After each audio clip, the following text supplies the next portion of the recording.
What's up, YouTube? Kainu back here again for another video. Today we're going to be checking out the FIFINE K658.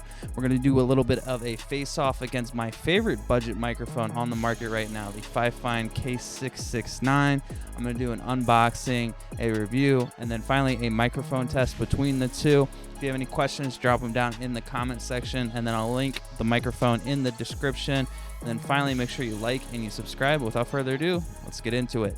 Okay, here it is, the FIFINE K658 microphone. Let's go ahead and do the unboxing and see what comes inside. Nice little... come on. There we go. We got it open right here. It comes with a little pamphlet. It comes with, I believe this is a shock mount, I want to say. Yeah, it's looking like a shock mount. It's attached to something. It's kind of hard to get out of here. Okay, it's a shock mount, and then it has the proper mounting with the threading right there. And then you get the actual microphone right here. It looks a lot right here. It looks a lot like the Shure SM7B. There's a dial on it as well right here. And then it's a USB Type-C. I did not know it's USB Type-C. Let's see if we can get you guys to see that. Right there, and then it also has a microphone port, a headset port, 3.5 jack right there. And we'll go ahead and put that right there. And then the final thing you get is a Type-C right here to Type-A cord. And then, actually, that's not the final thing. There's more stuff. Sorry about that. There is, I don't know what this is, but it's some sort of ring. Probably used to set up the stand. And then here's the stand. They give you a little thread if you want to attach it to a microphone stand or a microphone arm. All right, let's go over the actual specs / product description of the microphone. I'm going to play a little video on screen that's from Amazon or something, and we'll go over the product description. All right, so the microphone capsule is dynamic. It does have a cardioid polar pattern. It comes with a detachable windscreen. I didn't know that. That's interesting. The microphone gain is controlled by the dial on the actual microphone, up and down. There's also a mute button on the actual dial. It's green when the microphone is on and then red when it's muted. There's also an RGB button that's featured on this microphone, and then it has RGB lighting. The RGB rainbow lighting is on / off when you tap the RGB button. It does have Type-C output. It has a headphone jack, as we saw in the unboxing, and then it comes with a shock mount, and then a USB cable that is actually 8 feet or 8.2 feet long, which is probably the longest USB cable I have seen in any microphone that I've reviewed so far. It also comes with a 5/8 male to 3/8 female screw adapter, which will allow you to attach it to a microphone boom arm. And then it has a metal ring that lets you use the actual shock mount. And then it also comes finally with a tripod stand. So I didn't actually see the frequency response in the pamphlet at all, but it's actually 70 hertz to 15 kilohertz if anyone is curious. Okay, so now we're going to move into the actual testing of the microphone. This is going to be the K658 without any filters at all.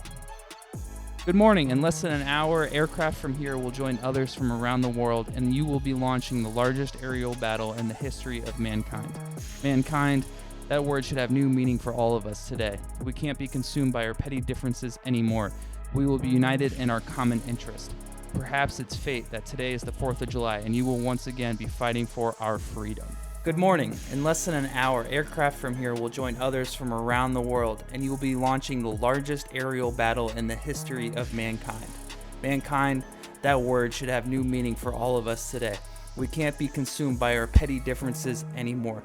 We will be united in our common interest. Perhaps it's fate that today is the 4th of July, and you will be once again fighting for our freedom. Okay, so this is now the K658 with filters. Good morning. In less than an hour, aircraft from here will join others from around the world, and you will be launching the largest aerial battle in the history of mankind. Mankind, that word should have new meaning for all of us today. We can't be consumed by our petty differences anymore. We will be united in our common interest. Perhaps it's fate that today is the 4th of July, and you will be once again fighting for our freedom. Good morning. In less than an hour, aircraft from here will join others from around the world, and you will be launching the largest aerial battle in the history of mankind. Mankind, that word should have new meaning for all of us today. We can't be consumed by our petty differences anymore. We will be united in our common interest. Perhaps it's fate that today is the 4th of July and you will once again be fighting for our freedom. Okay, so now I want to do a test with plosives and then also by hitting the actual microphone because it does have a shock mount. So let's do a test of the actual shock mount first. So testing, testing, testing, testing, testing. Okay, and then now plosives. Peter Piper picked a pop of pickled peppers. Peter Piper picked pop. Let's talk about the use case scenarios for YouTube and for Twitch. So for YouTube, I definitely think there's better microphones out there. I highly prefer the Samsung Q2U. I think it's definitely a better price to performance microphone for the YouTube gain. For Twitch though, I would definitely recommend this microphone because of the specific shock mount on the microphone. So let's say you're an angrier gamer and you're, I don't know, smacking your keyboard or doing a bunch of stuff. This thing did very well in the test of the shock mount. I was able to clearly hear my voice as I was talking. And then another thing is it is a dynamic microphone.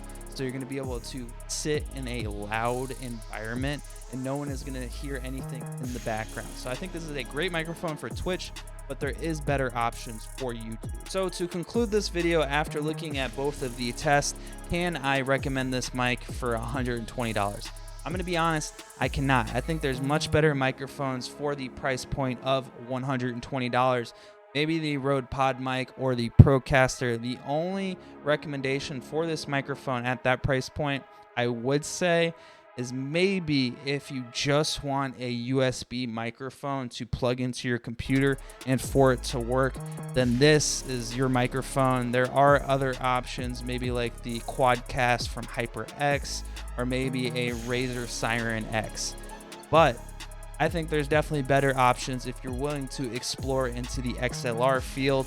If you're going to stay with USB microphones for the price to performance ratio, I would definitely recommend, I guess it's the predecessor to this microphone, the FIFINE K659. I think it sounds very good for the price point, and you guys actually heard it in this video, but that's my recommendation for this microphone if you're thinking about picking it up. If you have any questions, drop them down in the comment section, and then I'll link this microphone in the description if you still want it, even though I gave my personal recommendation on it.